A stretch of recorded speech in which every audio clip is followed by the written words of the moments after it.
Hey, what's up everybody? This is Daxon here, We Are Family Farm. So, just got this blade off this sliding Kobalt miter saw. This is the 12-inch one. I'm sure they're all pretty well the same. That's what it looks like on both sides.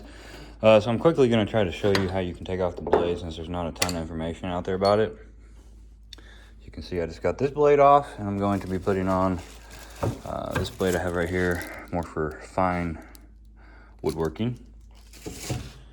So this is the bolt that actually holds the saw blade into the saw. And this is the nut or whatever you want to call it that goes over the blade before the bolt goes in. So what I'm going to do, I'm going to show you. Let's see here. So the first thing was to loosen this bolt. You do not want to take it out. You can have pieces be falling out. I can't remember which one of them, but one of the bolts, there's a bunch of pieces that will fall out and it holds a spring and stuff. So you want to leave this one in, but loosen it, just so where you can see how I have it loose enough. Then this little screw right here came out. See this little slot right here? It's for you to access that. That screw came out of that hole right there. Took it out. And then that allowed me to have enough movability with this. See this plate, this plate right here that I'm holding on to, it allows that to move now that that screws out. Plus this will move. Of course, have your saw unplugged when you're doing this before you start. So we can lift this up now, and since that plate is loose, it loosens it up enough to where then we can fit our Allen wrench, which I could not find the original one that came with the saw, but use an Allen wrench and you can fit it right there in that spot.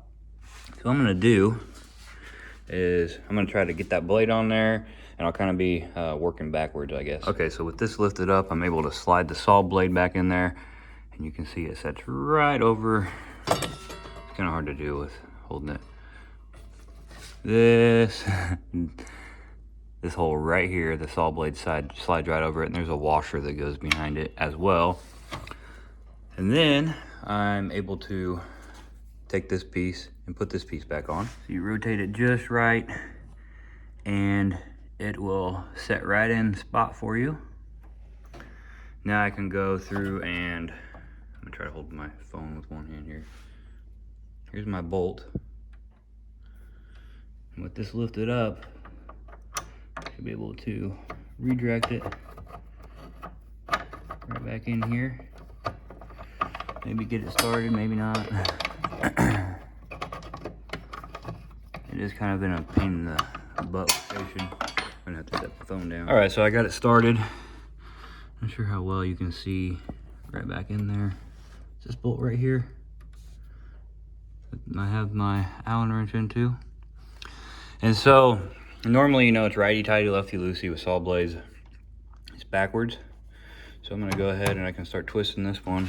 Try to hold that up out of my way a little bit. Twisting this one and I'll get it tight.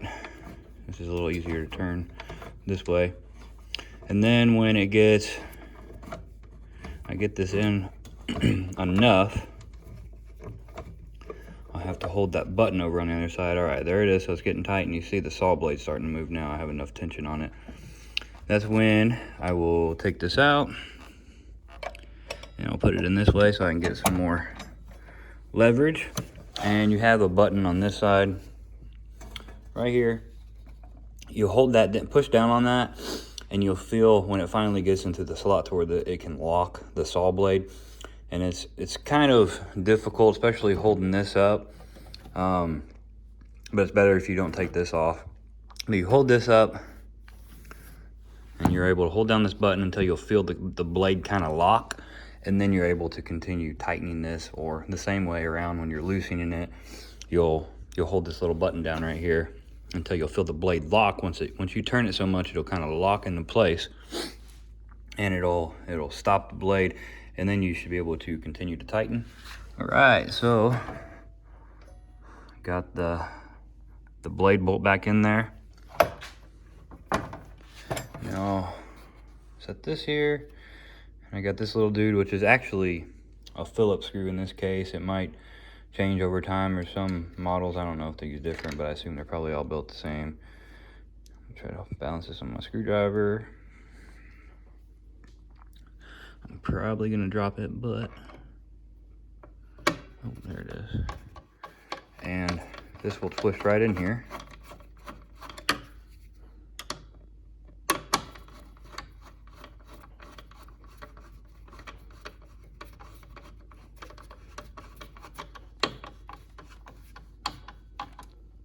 Okay.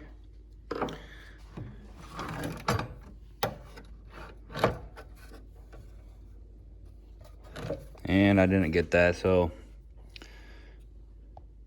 trying to get it to focus. There's a little slot here. The screw actually needs to be loosened up a little bit, excuse me.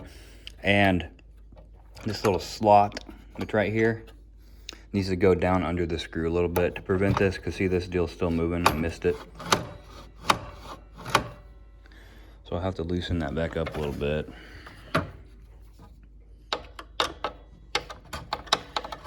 You can probably still go ahead and put it in, and then nope, it's not wanting to at all, so I'll have to take it all the way out. There's a little lip on there.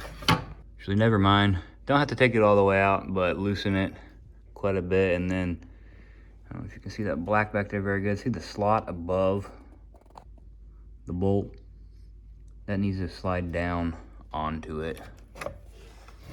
Now we can see if it's all right. So now the plate, which there's one here, and then there's the Phillips right here I just put in. See, this doesn't move now. We have this. So then all we got to do is we need to find my Allen wrench I use for this. This dude will be tightened back up right here.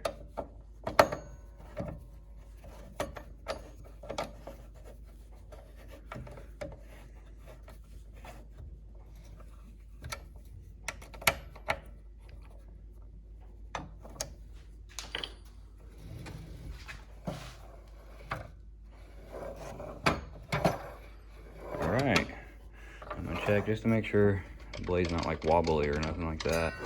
Okay. Plug it in and let's see.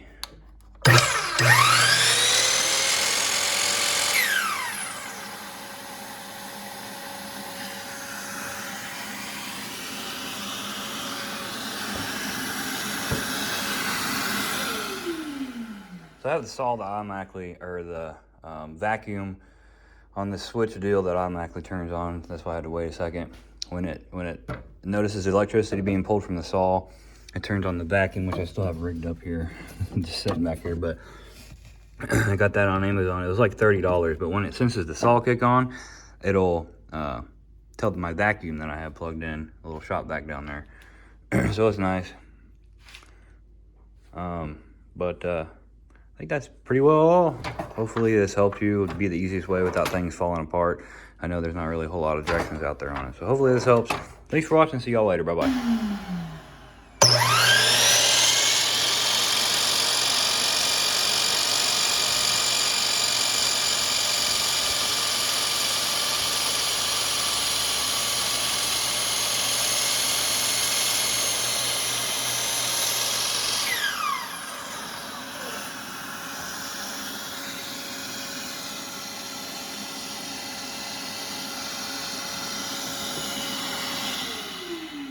My first time using a fine woodworking blade like this, actually.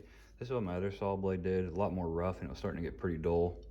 Look how nice that cut was. Pretty cool.